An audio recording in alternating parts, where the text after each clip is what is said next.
diseños y ejecución de proyectos. Entonces vamos a ir viendo primero cómo se clasifican estos diseños y qué criterios para su clasificación se hacen, ¿no? Ya se han revisado a través de diferentes cursos los diferentes tipos de diseño y la clasificación, ¿no? Vamos a prácticamente a reforzar algunas cosas para que quede bastante claro esto de cómo, qué criterios se emplean para la clasificación, ¿no? de los diferentes diseños de investigación, ¿no? Primero veamos qué significa un diseño. En realidad el diseño de un estudio es una estrategia o plan, ¿no? Esa estrategia o plan que se va a utilizar para responder una pregunta, ¿no? Y es la base de la calidad de la investigación clínica, ¿no?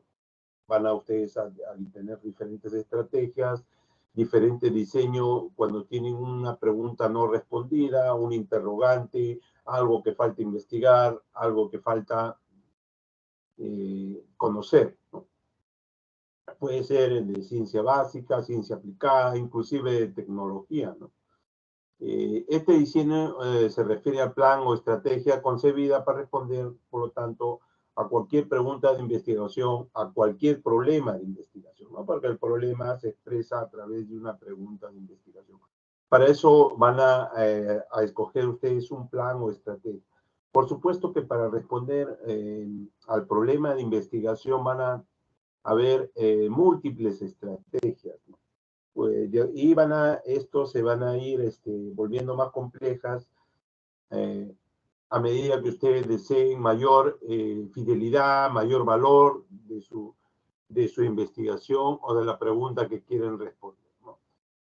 Muchas veces hay que este plan o diseño se debe tener en cuenta los sesgos que se pueden producir, ¿no? Y para lo cual deben escoger un diseño muy adecuado y van a elaborar un plan perfecto para su trabajo de investigación, evitando los sesgos, los errores aleatorios o por lo menos midiendo.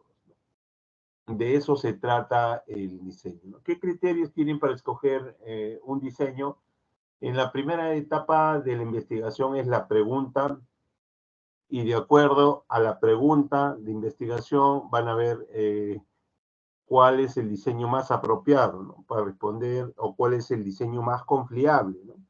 No siempre para responder es un trabajo experimental, muchas veces hay que hacer primeramente un estudio analítico y esto va por etapas, ¿no?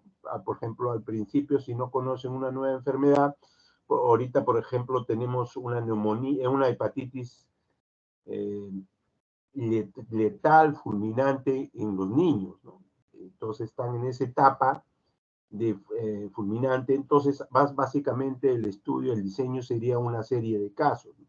Se trata de investigar, no van a hacer un estudio experimental todavía, ¿no? Porque no es confiable. Recuerden otra palabra bastante importante, otra frase bastante importante en investigación, es que la verdad tiene muchos caminos, ¿no?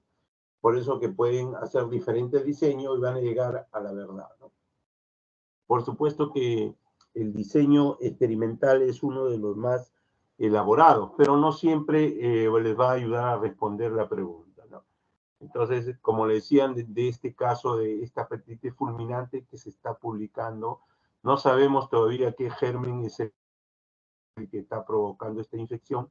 Se han descrito algunos casos mortales, tanto en Inglaterra, en España, ¿no? Acá todavía no sabemos si tenemos estos casos. En realidad, de repente ya existen, no sabemos porque nuestras estadísticas no son buenas, ¿no? Y no hacemos una adecuada investigación en el país, sobre todo de vigilancia, ¿no? La vigilancia. Otro criterio para recolectar información para responder a las diferentes preguntas puede ser cualitativa o cuantitativa esta investigación, ¿no? Puede ser de las ciencias sociales o de la ciencia física, y de acuerdo a eso, el investigador, en este caso usted, el alumno, van a seleccionar un modelo, un diseño de investigación. De manera práctica, adopta este diseño para cumplir con sus objetivos, ¿no? Se van a trazar luego de la pregunta de investigación, se van a trazar objetivos. Estos objetivos que ustedes desean cumplir, una vez hecha su pregunta de investigación, se van a trazar objetivos, qué es lo que quieren lograr ustedes. Entonces, de acuerdo a eso, ustedes van a escoger el diseño de investigación más apropiado. Esto nos va a indicar los pasos a seguir, el diseño nos va a indicar los pasos a seguir para que ustedes puedan alcanzar sus objetivos propuestos, ¿no? Entonces, previo a la selección del diseño, se debe tener claro básicamente los objetivos de la investigación. No solo la pregunta de investigación, sino avanzamos hacia los objetivos de la investigación, ¿no? Este es el esquema.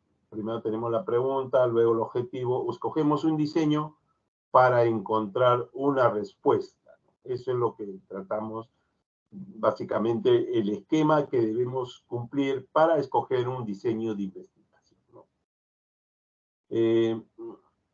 A través de la historia de la ciencia y la ciencia biomédica se han ido apareciendo diferentes diseños de investigación. Y bueno, y en el curso vamos a revisar todos los diseños de investigación que existen en las ciencias médicas. Tenemos un año para revisarlo, por lo tanto no se va a escapar ningún diseño. Así ustedes no lo puedan aplicar, pero por lo menos van a tener conocimiento de esos diseños de investigación. ¿Qué criterios existen para la clasificación de estos diferentes diseños de investigación? Vamos a revisarlos en las siguientes transparencias.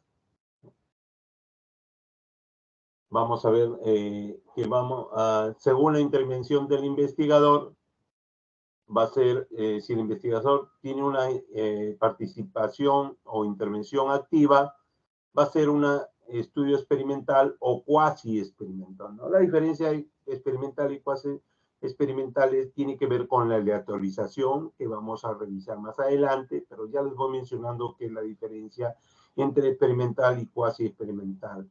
En cambio, si la intervención del investigador es pasiva, solamente es un estudio observacional, ¿no? No va a ser experimento, no va a manipular la variable, ¿no? Entonces, por lo tanto, va a ser un estudio de tipo observacional, ¿no? A veces cuando hacen sus tesis, por ejemplo, ustedes revisan una serie de casos, una enfermedad, el COVID, lo único que hacen es recoger datos, ¿no?, de las historias clínicas, ¿no? Y por lo tanto va a ser un estudio observacional. Recoger datos de la historia clínica nunca va a tener una connotación experimental, ¿no?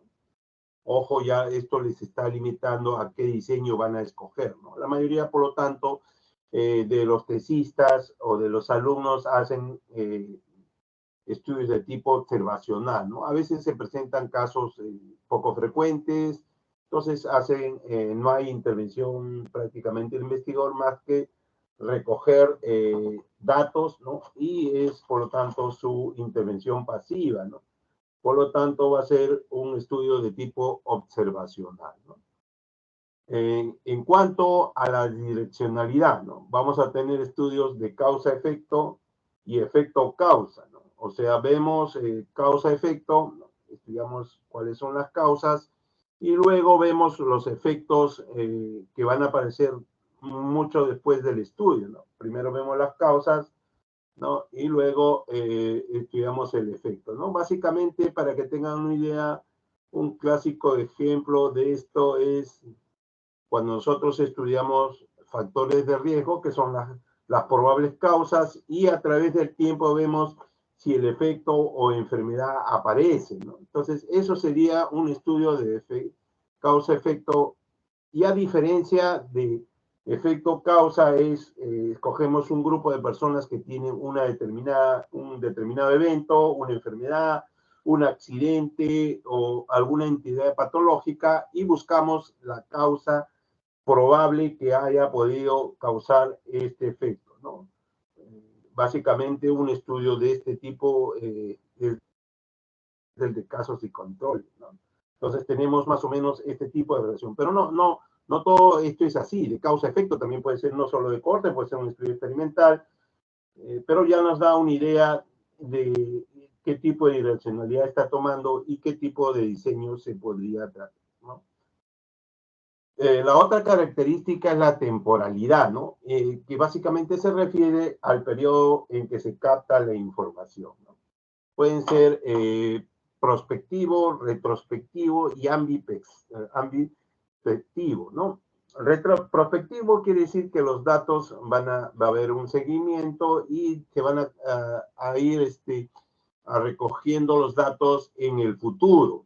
De acá a un tiempo, por ejemplo, queremos hacer un estudio de seguimiento, ¿no? Y vamos a ver que vamos a ir captando la información a través del tiempo, ¿no? Son de diferentes formas. Por ejemplo, podemos captar una complicación, podemos captar una sobrevida, ¿no? Y este tipo tiene una connotación prácticamente hacia el futuro o prospectivo, ¿no? Pero también hay el otro grupo que es retrospectivo, es decir, ya tenemos el paciente con la enfermedad y tratamos de buscar un hecho en su vida pasado, ¿no? Porque se va hacia atrás, que posiblemente haya constituido un factor muy importante para que aparezca la enfermedad, ¿no? O evento que queremos estudiar. Y ambispectivos básicamente es una combinación de retrospectivo con seguimiento, es decir, retrospectivo con un componente prospectivo, ¿no? Según el tiempo de recolección de datos, ¿no? Ahí vemos, ¿no? Un poco más para aclarar la cosa, retrospectivo, registros que han ocurrido en el pasado, historias clínicas, ¿no? Y hechos que se van a registrar a medida que van ocurriendo, ¿no? En el prospectivo, ¿no? Y acá tenemos el periodo actual de diseño del estudio, unos buscamos en el pasado y otros vamos a buscar en el futuro a medida que van ocurriendo estos hechos, ¿no? Ya queda un poco claro en el tiempo de la recolección de datos, ¿no? Luego tenemos, según el número de poblaciones estudiadas, ¿no? Tenemos estudios descriptivos, ¿no? Que son estudios básicamente en donde vamos a tener una población, ¿no? Una sola población. Por ejemplo, tenemos estos pacientes con hepatitis fulminante, cogemos esta población y hacemos descripción de los datos, ¿no?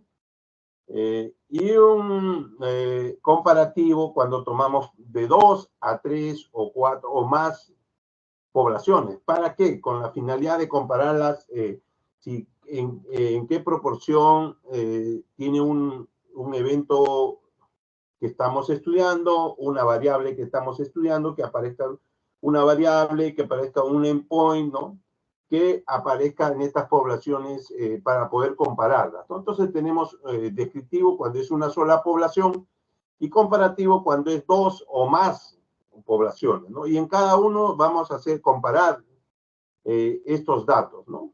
A diferencia el descriptivo, que solamente es una población y nos vamos a encargar de describir qué características tiene esta determinada población. Y ahí tenemos la cuarta característica que hace una distinción diferente entre descriptivo y comparativo. De acuerdo al número de mediciones hechas, ¿no? De acuerdo al número de observaciones que se realizan en los individuos estudiados, tenemos transversal y longitudinal. Transversal es que tomamos por única vez el dato, ¿no? Y longitudinal es que vamos a ir recogiendo varias veces los datos, ¿no? Por ejemplo, puede ser la presión arterial, ¿no? Cómo responde a un determinado fármaco o a una determinada situación, por ejemplo, una situación estresante, cómo va apareciendo la presión arterial, y hacemos varias mediciones, ¿no? En cambio, en transversal es una sola medición. Podemos hacer una encuesta donde solamente hacemos una sola vez, recogemos los datos. En el longitudinal, en varias oportunidades vamos a recoger los datos, ¿no? Entonces, esa es la diferencia entre transversal y longitudinal. Transversal recogemos por única vez el dato y longitudinal a través del tiempo recogemos en diferentes tiempos los datos, ¿no? De la misma población o de poblaciones comparativas, porque acá no hace si es una, dos o tres poblaciones, sino solamente se está limitando a la característica el número de mediciones hechas, ¿no? Puede ser, como les vuelvo a repetir, una encuesta, puede ser una medición de una complicación, puede ser una función vital, puede ser una función biológica, que recogemos de los individuos que estamos estudiando. Y cuando hablo de individuos, no solamente son los seres humanos, puede ser una historia clínica, puede ser el acto de la atención médica, ¿no? Y así. Puede ser una radiografía, puede ser una tomografía. Entonces vamos a ir diciendo los diferentes tipos de mediciones, ¿no? La otra característica importante, según el método de recolección de la información, ¿no? Tenemos los estudios primarios y secundarios. Primarios tienen relación, básicamente, directamente recogemos de los individuos, las poblaciones de estudio, y secundarios recogemos a través de otras fuentes, ¿no? Primarios básicamente tiene bastante relación con el estudio prospectivo, ¿no? Porque vamos a recoger de los mismos pacientes los datos, ¿no? Y secundario es a través de otros archivos, ¿no? No es de manera directa del paciente, sino de archivos, historia clínica. Entonces, tiene relación con estudios retrospectivos. Por lo tanto, el método va a ser retrolectivo, ¿no? En cambio, cuando recogemos primario, ¿no?, de la fuente misma, ¿no?, es el estudio prospectivo, ¿no? Entonces, esa es la diferencia entre primarios y secundarios, ¿no? Recogemos del mismo objeto de estudio, y secundarios cuando recogemos de registros o otros datos u otras personas que nos pueden referir, ¿no? La otra característica es, de acuerdo a la participación del investigador en el fenómeno que se estudia, ¿no? Tenemos observacional y experimental, ¿no?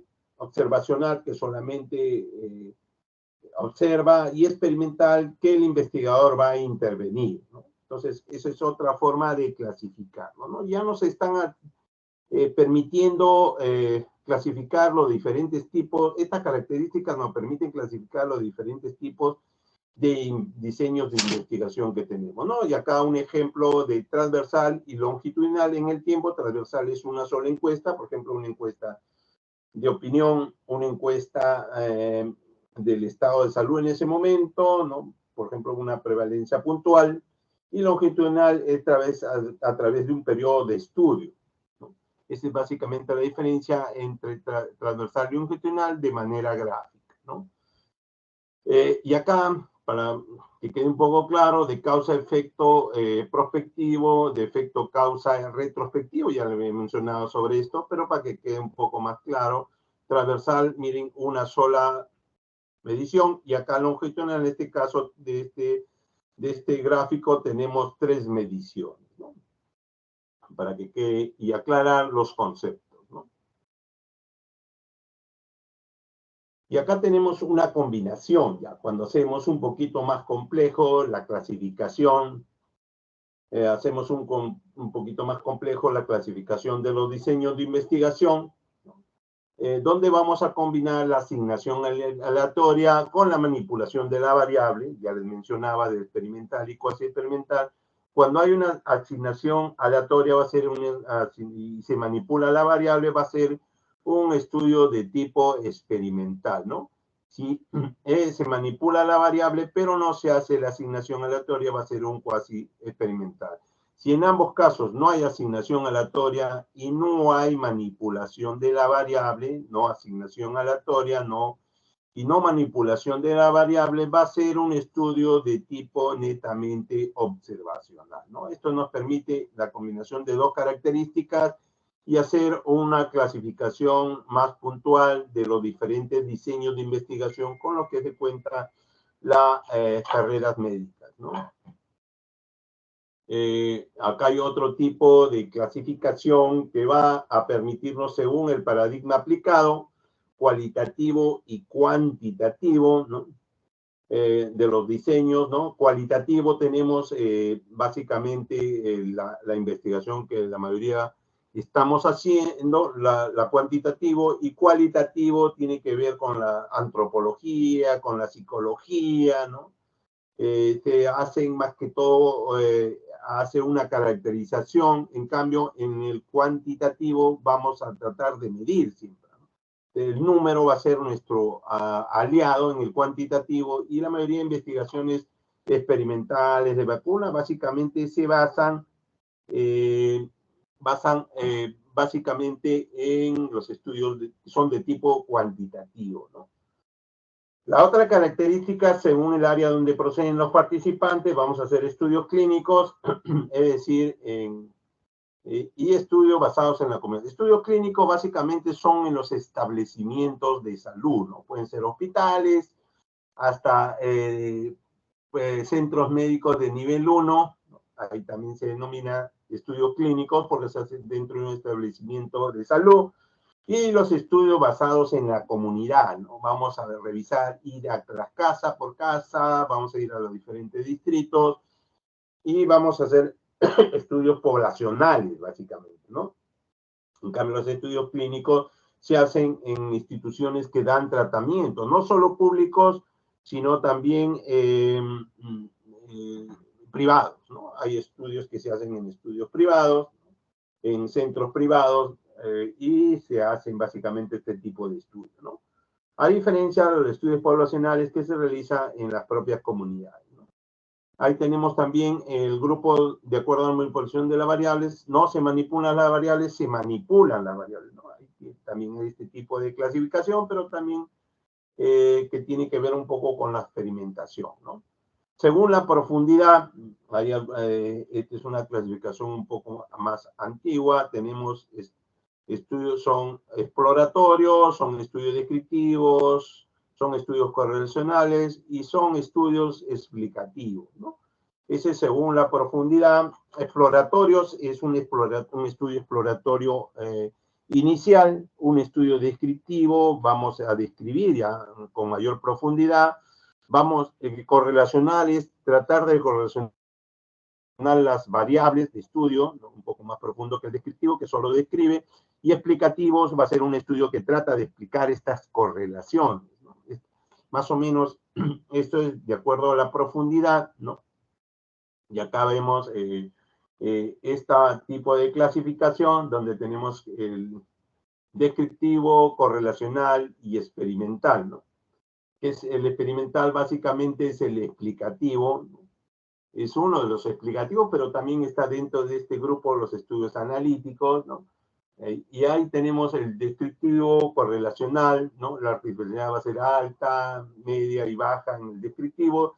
Manipulación de variable va a ser directa en el experimental, correlacional por selección, y en el otro no hay, ¿no? El tipo de relación experimental va a ser causal, ¿no? De asociación, y descriptivo de regularidad, ¿no? Acá, disculpen, vamos a aclarar un poco. El correlacional se refiere a los estudios analíticos y experimental, los netamente experimentales, ¿no? La relación causal básicamente está fuertemente asociada en todos los estudios experimentales, la asociación en los estudios analíticos y los estudios descriptivos en las regularidades, ¿no? Bueno, en el ambiente, el experimental generalmente se hace en laboratorio, el otro es seminatural y el descriptivo es básicamente natural. Ese es de acuerdo a la clasificación, como le digo, es un poco antigua. Y esto más o menos empieza así de acuerdo al grado de control de la situación. Tenemos de menos a más, ¿no? Básicamente el descriptivo menos control y el experimental mucho mayor control. El grado de naturalidad de la situación de investigación descriptivo es básicamente no se interviene, es observar la naturaleza, ¿no? Y menos naturalidad es el tipo experimental, ¿no? Básicamente este tipo de clasificación que nos va a permitir la clasificación y es la base un poco para la clasificación epidemiológica de los estudios, ¿no? Este tipo de clasificación que va de lo más sencillo hacia lo más complejo, ¿no? Es desde lo más sencillo hasta lo más complejo, ¿no? Y básicamente acá tenemos nuevamente este tipo de clasificación que nos van a permitir aclarar los tipos de estudio, de intervención. Tenemos experimentales, según el tiempo de estudio transversal y longitudinal, según busca de la causalidad, van a ser descriptivos y analíticos, ¿no? Ojo, descriptivos y analíticos. Este es un nuevo tipo de clasificación, tanto descriptivo como según función de la variable independiente. Puede ser simple o factorial, ¿no?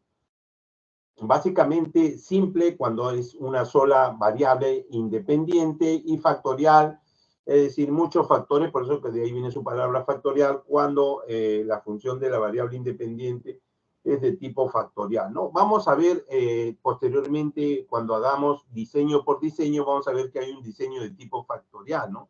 Y ahí se va a entender cómo es este diseño íntimamente, cómo está dispuesto, cómo se ha logrado este tipo de función de la variable dependiente de tipo factorial, ¿no? En función de los sujetos de estudio, se clasifican con un sujeto o con grupos, ¿no? Se puede experimentar con un solo sujeto o con grupos de personas, ¿no? Básicamente puede ser un solo sujeto o grupos de personas. Básicamente, este tipo de clasificación es básicamente para intervenir, por ejemplo, acá intervienen el grupo, los estudios ecológicos son grupos de personas que se comparan una con otra, en cambio con sujetos son los tipos experimentales donde evaluamos a cada sujeto. En cambio, en el otro grupo se evalúa el grupo en sí, ¿no? Cómo va el grupo en sí, ¿no? Más adelante, de repente, vamos a ver los estudios ecológicos y se va a comprender, ¿no? O sea, hay grupos de estudio donde sacamos datos y comparamos los grupos y hay otro grupo de estudio que vamos a comparar sujeto por sujeto y qué encontramos en cada sujeto, ¿no? En cambio, ahí, en el otro estudio de tipo ecológico, vamos a ver en qué encontramos en cada grupo, ¿no? Este grupo puede ser de acuerdo a situación geográfica, de acuerdo a un determinado tiempo, también te podría clasificar, ¿no? Sobre todo en los estudios de series de tiempo. Otra clasificación que es en función de las variables independientes, ¿no? Este tipo de clasificación en función de la variable dependiente puede ser de medida única o de medidas repetidas, ¿no? Básicamente eso tiene que ser con transversal y longitudinal, ¿no? De medida única o de medidas repetidas, ¿no? Este es otro método de clasificación, pero que tiene fuerte, estrecha relación o similitud con el longitudinal y transversal, ¿no? Bueno, este es los estudios observacionales, descriptivos y explicativos o analíticos, que pueden ser de corte transversal, analítico prospectivo, analítico retrospectivo. Ya nos estamos inclinando, ya esto nos permite clasificar los estudios. Vamos a ver, ya nos da un criterio más para poder hacer una clasificación epidemiológica de los diferentes diseños de investigación, ¿no? Ya esta clasificación nos permite hacer este tipo de acercamiento hacia los diferentes tipos de estudio que vamos a revisar estudio por estudio y vamos a ver qué características tiene los estudios, ¿no? Básicamente, lo que le he querido traer es un refrescamiento de las características, cómo se van a clasificar los diseños de investigación y la tarea en este caso a través de grupos vamos a ponernos esto de los grupos de trabajo. Ya tengo los docentes, vamos a hacer la distribución con la delegada para que puedan empezar a hacer sus proyectos, ¿no? También les voy a dejar una tarea como parte de la actividad asincrónica. Les voy a entregar algunos estudios y ustedes van a clasificar en una matriz si tiene estas características, ¿no? Si tiene esta característica, si es cuasi experimental, si es transversal, retrospectivo, comparativo, ¿no? Y de los diferentes estudios que he escogido, y se los voy a enviar para que ustedes puedan responderlos de manera grupal, ¿no? De manera grupal, porque si no me llenaría de trabajos y calificarlos sería una tarea enorme, ¿no? Entonces, vamos a dividirlos por grupos y vamos a empezar a trabajar ya cada uno con su docente. Se van a poner de acuerdo con el docente para poder trabajar, ¿no? Para poder trabajar con cada uno de ellos. No sé si tengan alguna pregunta sobre lo explicado, alguna duda.